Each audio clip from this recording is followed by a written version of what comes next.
Ассаламу алейкум достар. Алдыңғы видеода поворотник туралы видео салған едім. Оңға солға жанбай қалса қай жерде предохранитель болатын. Бұл видеода қай жерде аваринканың, осы аваринканың жанбай қалса, соның предохранитель қай жерде тұратын қазір көрсетемін. Капотты ашасың. Мен уже капотты ашып қойдым. Түсінетіндер, білетіндер болса, мына жерде 15-тік предохранитель болады. Осыны саласын. Күйіп кетсе егерде, осыдан болса, қайтадан аласың. 15-тік. Ішке кіреміз салонға. Қазір қосып көреміз. Содан ба, одан емес па.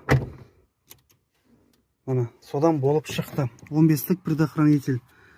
Аваринка жанбай қалса осыдан. Ал егерде поворотник жанбай қалса оңға солға, оның да видеосын салдым. Оның предохранитель қай жерде тұратынын да салдым.